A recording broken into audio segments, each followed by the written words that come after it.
Bien, señor, está con nosotros Manuel Núñez, como decíamos en principio, ¿no?, en nuestro segmento anterior. Manuel Núñez es historiador, pero además es investigador, una de las personas que más ha investigado el tema haitiano en la República Dominicana. Entonces, esta semana han estado saliendo algunas informaciones de nuevo con relación a la frontera, sobre todo, ¿no? Pero queríamos abordar con él todo el tema haitiano. Bienvenido, Manuel. Gracias por aceptar nuestra invitación. La situación histórica de las relaciones con Haití siempre han sido un poco tensas. Desde aquella vez de la matanza del 37, que también se ha tergiversado mucho la información y sabemos que esa situación fue pagada posteriormente por Trujillo, por una demanda que se le hizo, pero como que siempre en el país, a pesar de ser nuestros vecinos pobres y que nosotros hemos estado siempre en la mejor intención de colaborar, de ayudar, hay una situación como de tensión siempre. Yo creo que sobre todo después que el terremoto, porque cuando estaban Duvalier había como una relación más. Mira, yo creo que es una situación histórica que tiene sus antecedentes. Nosotros nos independizamos de Haití. Haití nos mantuvo en una guerra de 12 años para tratar de recuperar nuevamente nuestra soberanía y someterla bajo su dominio. Y posteriormente a la guerra de independencia nuestra, que fue una guerra con muchas desventajas, que nos llevó incluso en algún momento a la anexión, porque Haití nos obligó a la anexión, porque los haitianos tenían una superioridad militar, 50.000 soldados en su ejército, demográfica tenían 800.000 habitantes, nosotros éramos 200.000, eran casi 4 veces más. Una superioridad económica, tenía una economía 13 veces mayor que la nuestra, y esos 3 factores hicieron que una porción del liderazgo dominicano creyese que la única forma que había para contener a ese enemigo avieso y hostil era buscar un acuerdo internacional, buscar una anexión, buscar un protectorado, buscar ceder Samaná a cambio de una protección por parte de algún Estado más poderoso contra un Estado abusador. Y eso, pues evidentemente, fue el comienzo de nuestras relaciones. Es decir, en el universo de las relaciones, la República Dominicana siempre ha sido la nación agredida. Tanto así que tras la independencia de la República, vino entonces el conflicto por la frontera, el conflicto por la demarcación, a pesar de que la demarcación había sido zanjada en épocas muy anteriores a la independencia de ambos países, porque la primera frontera fue la frontera de Aranjuez, que fue una frontera de 220 bornes, en la cual se prescribía que Saint-Domingue, que es el antecedente de lo que era Haití, porque Francia no le cambió el nombre a la isla, le puso Saint-Domingue, Santo Domingo, y Francia fue quien trajo a sus esclavos, o sea que el nombre era Santo Domingo, el nombre anterior, y que Saint-Domingue tenía una dimensión de 21.087 kilómetros cuadrados. Posteriormente, en épocas de paz y tras la independencia dominicana, los haitianos fueron avanzando, ocuparon 6.600 kilómetros cuadrados y llevaron su territorio a 27.750 kilómetros cuadrados en detrimento, a expensa de la República Dominicana. Eso se produjo ya, se zanjó en el 36, cuando Trujillo se dio la última porción en aras de la paz, y los haitianos incluso le dijeron a Trujillo que él debería optar por el premio Nobel porque había logrado la paz entre ambos países. Trujillo fue 4 veces a Haití y Van Sant vino aquí otras 4 veces más. Una calle importante de Puerto Príncipe se llamaba General Trujillo y un arco del triunfo y una calle se llamaba Presidente Van Sant. Y todo eso pues fue una etapa de de amistad, de relaciones. ¿Qué año fue eso? Eso fue en el 36. Pero en el mismo 36, Un año antes de la matanza. un año antes de la matanza, Cuba decretó la ley de cubanización del trabajo. Ya Haití, en esas fechas, era un país inviable y los cubanos tenían a los haitianos más arriba del moño. Los tenían entre la coronilla. En Cuba había casi 90.000 haitianos en la parte oriental y unos 80.000 en el occidente de Cuba.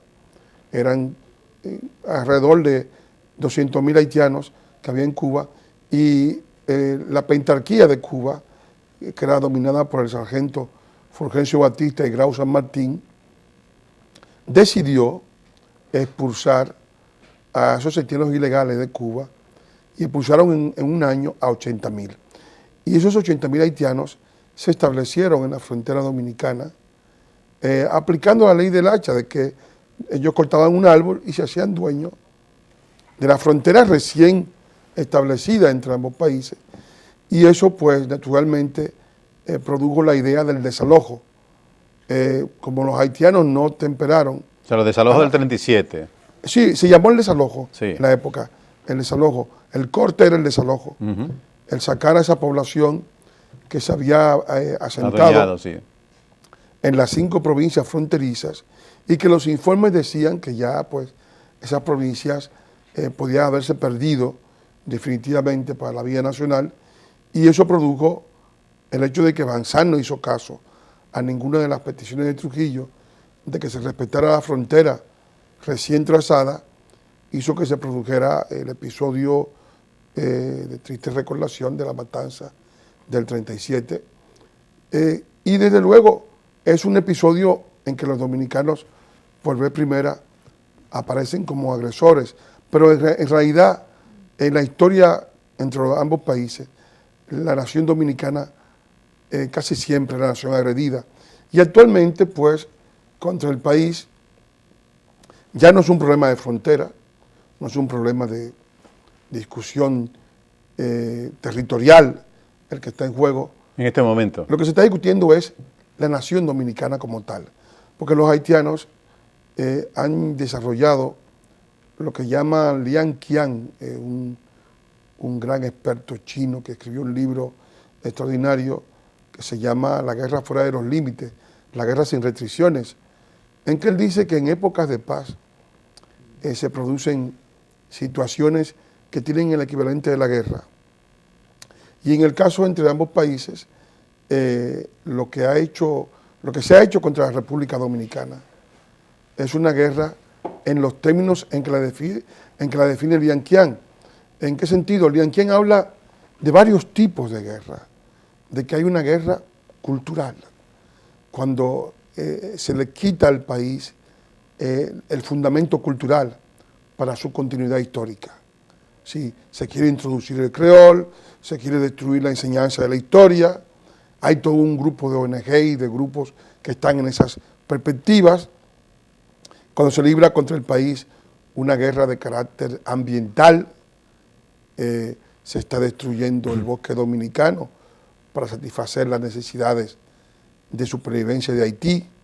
Cuando se libra igualmente una guerra de carácter financiero, se usa la deuda exterior, se usan las ayudas internacionales para tratar de condicionar todo lo que es la soberanía nacional dominicana y la identidad de los dominicanos como pueblo independiente de las circunstancias haitianas. Igualmente se usa una guerra de carácter judicial, tratar de colocar todas nuestras leyes bajo parámetros supranacionales, bajo parámetros de ONGs internacionales que no se preocupan de la soberanía de los estados.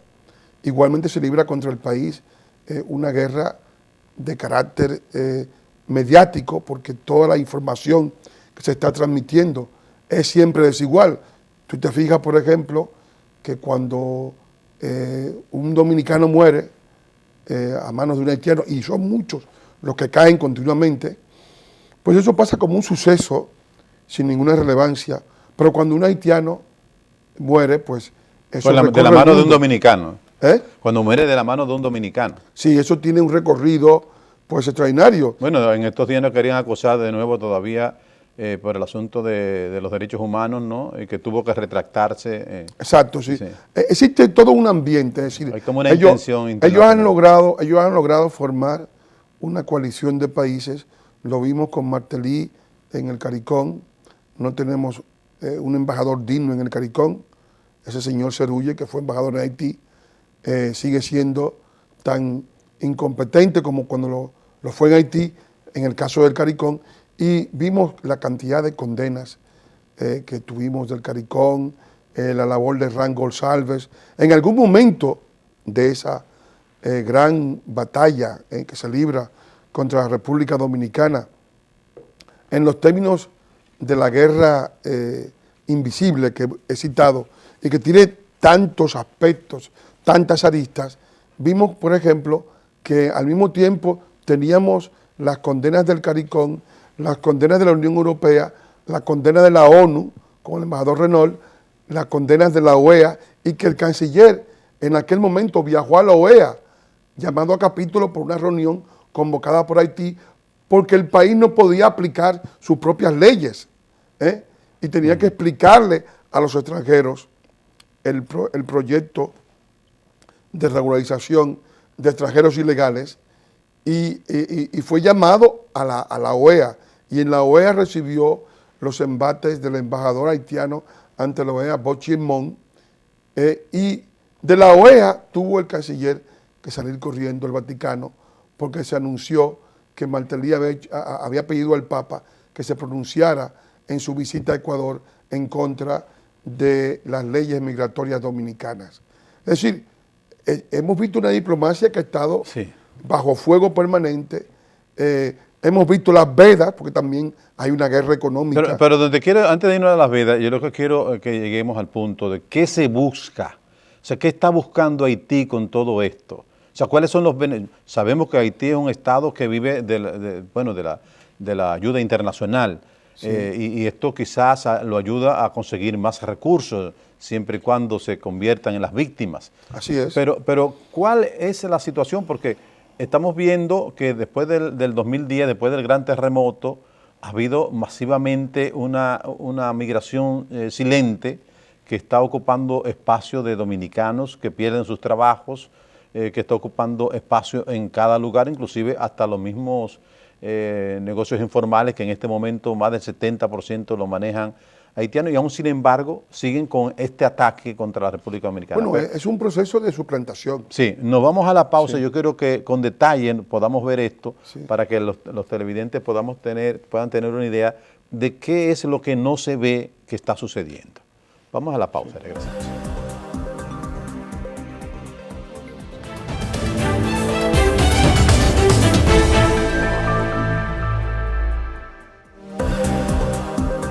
Señores, estamos conversando con el catedrático, investigador, profesor Manuel Núñez, un especialista en el tema haitiano. Dejamos ahorita la pregunta en función de qué es lo que no se ve, que está sucediendo, que de manera, como usted decía en principio en una de sus partes de su alocución, decía, bueno, es que paulatinamente están ocupando nuestros espacios y están en tiempo de paz, de alguna manera ocupando una gran parte del territorio dominicano. Bueno, la ocupación de hecho está ahí, está presente y es palmaria en todos los informes, incluso los informes oficiales. En la encuesta ONE se habla que hay más de 15 provincias que tienen más del 15% de la población son haitianos, y que hay provincias fronterizas donde llega a un 30%. Estamos hablando de una frontera, la frontera dominicana, que tiene las 5 provincias básicas, ¿verdad? Montecristi, Dajabón, Elías Piña, Independencia y Pedernales. En las 5 provincias hay unos 290,000 habitantes. Es la zona más despoblada del país, tiene apenas el 3% de la población dominicana. En las 5 provincias, que representan 10.500 kilómetros cuadrados, el 21% del territorio nacional, hay un proyecto ya de por sí que han asumido grupos que están involucrados en la operación de asumir, porque en todo esto hay lo que se ve y lo que no se ve.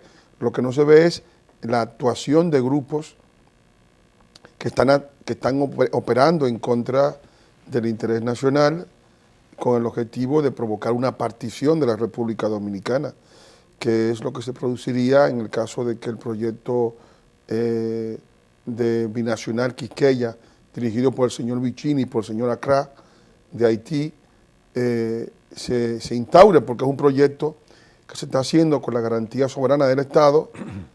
Ellos desde luego van a tomar prestado millones de dólares, pero el garante es quien debe pagar en caso de que ellos se declaren insolventes, que creen empresas alternativas para soportar esos préstamos y que no pongan en riesgo sus propias fortunas en esa operación, con la cual se quiere atraer una parte de los grupos internacionales que entienden que la República Dominicana es el lugar donde debe resolverse el problema de un Estado inviable. Haití es un Estado fallido. La Foreign Policy publicó que es el 8º Estado fallido del mundo. Está entre los primeros 10 Estados fallidos del mundo. Es decir, es un Estado donde el territorio está totalmente devastado, no tiene posibilidad de producción de riqueza inmediata, no tiene infraestructuras, la población enferma y sin ninguna formación no puede transformarse en un factor de riqueza, y el gobierno pues es un país que el poder político está desmigajado, o sea, no tiene una unidad de mando, es decir... Pero sí. ¿cómo podría hacer eso? O sea, esa parte, ¿cómo lo está haciendo, como usted dice? Bueno, se está produciendo porque están buscando el favor de los grupos internacionales que quieren resolver el problema haitiano, que no han podido resolverlo porque en Haití la comunidad internacional ha fracasado de manera estrepitosa. Fíjate que en este caso, todavía del 2010 hacia acá han pasado pues 7 años y no han reconstruido el Palacio Presidencial, y entraron más de 11 mil millones de dólares. En una gran parte de ese dinero lo administró la comisión, el CIR, la comisión conformada por el expresidente Bill Clinton y por Jean-Marc Berribe, que no hizo nada, una producción de papeles y de informes sociológicos y de teorías de sociólogos, pero en realidad lo que se ve en la realidad de los hechos es que no hay ningún beneficio realmente tangible que pudiera servir de alivio a esa población. Y entonces, ante ese fracaso estrepitoso de las ayudas internacionales, los mismos haitianos le han dicho a la comunidad internacional que la solución de ellos está en la isla. Y naturalmente, conseguirse en la isla se quiere decir en la República Dominicana. ¿Y eso se está haciendo de manera consciente o simplemente la gente, el pueblo haitiano, bueno, desesperado por el hambre, por la falta de oportunidad, miran hacia la República Dominicana como una opción para resolver su problema económico? ¿O eso, como usted está planteando de alguna manera, es parte de un plan más grande y que está estimulando a que estos ciudadanos haitianos ingresen a la República Dominicana? Yo creo que es parte de un plan más grande, pero además a los mismos haitianos se les ha dicho, porque yo he leído los libros de historia de Haití, se les ha dicho que la República Dominicana es una anomalía para ellos. O sea, el haitiano no se comporta en la República Dominicana con el respeto que un extranjero debe tener a un país que no es el suyo. Ellos en otros países pues saben que no le corresponde y no tratan de alterar la estructura jurídica del país, ni de tratar de utilizar a la comunidad internacional como mecanismo de presión para tratar de desmantelar, desmigajar, desbaratar, desmoronar todo lo que es la estructura de un Estado que tiene derecho a existir, que es la República Dominicana. Eso ellos no lo hacen en otro sitio, lo hacen aquí. ¿Por qué? Pero al mismo tiempo, no porque, en primer lugar, porque ellos han interpretado de que la República Dominicana es un Estado que no tiene derecho a existir en la isla de Santo Domingo. O sea, el pueblo haitiano o una élite haitiana. La élite y el pueblo en sí también lo cree, porque a ellos se les dice que hubo un momento de su historia, un momento glorioso de su historia, en que esta parte de la isla de Santo Domingo, que es el nombre de la isla de Santo Domingo, de que esta parte perteneció a Haití y que ese momento glorioso fue encabezado por su gobernante Jean-Pierre Boyer y duró 22 años. Y entonces, ese momento glorioso, muchos de ellos quieren volver a revivirlo, porque los haitianos viven de imágenes del pasado. O sea, la imagen de la dominación de la República Dominicana siempre ha estado presente, está en sus historiadores, está en sus hombres más capaces, y también la imagen de la esclavitud ha estado presente. Entonces, ellos tienen tendencia a vivir de esas imágenes, y esas imágenes obsesivas. Pero hay un aporte también de la mano de obra haitiana a la riqueza dominicana. Es decir, son miles, y como usted dice, cientos de miles que están trabajando también y que aportan al Producto Interno Bruto con su esfuerzo y con su trabajo. Yo no lo vería como un aporte, le voy a decir por qué. Porque el haitiano destruye el valor del salario de la República Dominicana. Y el destruir el valor del salario de la República Dominicana suplanta al dominicano en actividades que siempre hizo el dominicano. Porque hace dirá que los dominicanos no construían casas, que no recogían arroz. Había zonas en que había un proceso desde el comienzo del siglo XIX de desnacionalización, que es en el caso de la caña de azúcar, pero en las demás actividades los dominicanos han sido desplazados, y han sido desplazados por una mano de obra abundante, un ejército de pobres que destruye el valor del salario, que conquista la plaza y que luego impide que los dominicanos puedan realizar esas actividades.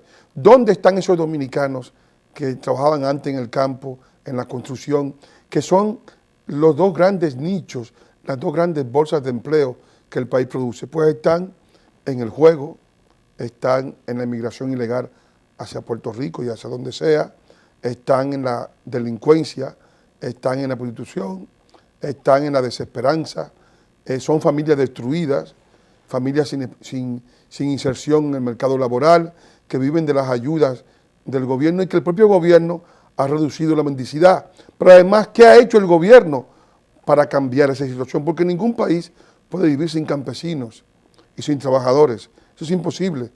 Los trabajadores de las grandes bolsas de empleo son el alma de la nación. Ese es el equilibrio fundamental, y eso no puede estar en manos de extranjeros, no puede estar desnacionalizado, sin al mismo tiempo conspirar contra la estructura nacional de lo que es el bienestar de la República Dominicana. Y eso es lo que se ha producido, y eso ha producido que se haya disparado el empleo público, y el empleo público ha subido. El presidente Fernández lo dejó en casi 400,000, ahora estamos en 800,000 empleados públicos. Y sigue creciendo porque de algún modo hay que buscarle plazas de trabajo a esa inmensa población que es también una clientela política que ahora pues sobrevive por el bono luz, por el bono gas, por la ayuda a las madres solteras, sí, por un montón de situaciones, pero al mismo tiempo para mantener esos presupuestos y para mantener a toda esa gente fuera del mercado laboral en la República Dominicana, el país tiene que tirar bonos de deuda, ¿sí? Bonos soberanos. No, y el caso que se denunció recientemente de las parturientas que vienen a los hospitales de la frontera, que ya son esa es la otra parte de la migración. Sí. Estábamos hablando de la migración laboral, que tú decías que era un aporte. Sí. Pues yo me digo, bueno, la migración laboral destruye el empleo y crea inseguridad en la población dominicana. No es un aporte porque no aporta nada, entonces. Le arranca al dominicano los mecanismos de supervivencia y aporta hacia Haití 1.000 millones de dólares en remesas, que ya están cuantificados por el propio Ministerio de Trabajo. Pero al mismo tiempo estamos importando enfermedades del país más insalubre del continente. Eso no es un aporte. El hecho de traer poblaciones del país que tienen liderazgo del SIDA, de la malaria, de las enfermedades por vectores, es decir, de las enfermedades transmitidas por los animales, por los insectos y por el agua, ese liderazgo del SIDA, del cólera, es decir, y que esas situaciones de enfermedades que de ese país vecino repercutan en la República Dominicana, creando una situación grave, porque yo quiero decir lo siguiente, si usted superpone el mapa sanitario publicado por la OMC, un mapa en el cual se ven la prevalencia de las enfermedades que están imperando en Haití actualmente, y que no tiene Haití ninguna posibilidad, sobre todo ahora que se va la MINUSTAH, ninguna posibilidad de conjurarlas en el corto plazo. Lo superpone con el mapa de los enclaves turísticos, que son 4, el enclave turístico de Puerto Plata, de Samaná, el del este y el del sur profundo, y las poblaciones que se van hacia esos enclaves turísticos, usted tiene una situación de posible predicción de situaciones muy peligrosas que podrían afectar y hacer, digamos, descalabrar la industria turística de la República Dominicana con el impacto de esta prevalencia. 2 preguntas que no quiero que se queden, porque después que usted ha dicho todo eso, la pregunta sería, bueno, ¿y qué va a pasar si proyectamos el país en los próximos años con esta situación de tensión? Y otra pregunta, que es el desarrollo turístico en la zona de Pedernales, en Bahía de las Águilas. ¿Cómo puede estar afectado todo esto con esta situación que usted está planteando? Bueno, el turismo está afectado en todos los casos porque se ha permitido que esta población 2 minutos nos quedan. Se introduzca en el turismo, y eso nosotros mismos, yo tuve en el libro, en los casos, yo analicé el caso de un estallido muy negativo por el turismo dominicano en el año 99, en que hubo una malaria que mató a un alemán y a un argentino, y eso provocó una cancelación masiva de reservaciones. Sí, del turismo. Entonces, todo eso es peligroso. O sea que ahí tenemos una pista de lo que puede ser. Bueno, pero aquí estaríamos más cerca de Haití, ¿no? Y luego, naturalmente, en Pedernales, ahí, que es una zona de impacto inmediato, sería también peligrosísimo, porque esto se quiere combinar con todo el plan de Binacional Quisqueya, que sería prácticamente desnacionalizar toda la frontera, porque entre los dos países hay una gran diferencia salarial. Eso podría generar más migración, que se desarrolle ese polo turístico allí, claro, más migración haitiana. Claro, en la actual circunstancia sí, claro. Eso si sería, no hay controles. Sería fatal. Al mismo tiempo, cualquier polo turístico en el cual emigren muchos haitianos es un polo turístico de alto riesgo, porque cualquier estallido de malaria o de cólera puede arruinar completamente. El turismo vive de la imagen, arruinar enteramente todo lo que... Y podría entonces la rabalización de la zona, exacto, y al mismo con tiempo, toda esa migración sin control, que va a encontrar trabajo cerca, ¿no? Y por lo mismo la inseguridad que hay en el país vecino. Ahora se va a la MINUSTAH, que era un polo de autoridad que se va del país, ese país va a quedar bajo su propio mando, y la ausencia de un polo de autoridad puede a su vez... En 30 segundos, la proyección para el futuro, en 30 segundos, ¿qué va a pasar con todo esto? Yo he dicho que si en la República Dominicana no hay una protección del empleo, ni de la salud, ni de la educación, ni de lo que son los resultados históricos del país, vamos hacia un proceso de autodestrucción de la nación dominicana, concebida como Estado Nacional Independiente de Haití en 1844. Bien, muchas gracias, profesor, por venir al programa, muy amable, muy palabras fuertes, ¿no? Una proyección no muy halagüeña, pero vamos a esperar que las autoridades tomen su función y hagan prevalecer la autonomía nuestra como país, y que las líneas se marquen claras en la frontera, porque somos 2 países con cultura y con una historia totalmente diferente. Pero vamos a esperar que esos pronósticos suyos no se den. Señores, gracias. Señores, gracias por acompañarnos. Hasta el próximo domingo.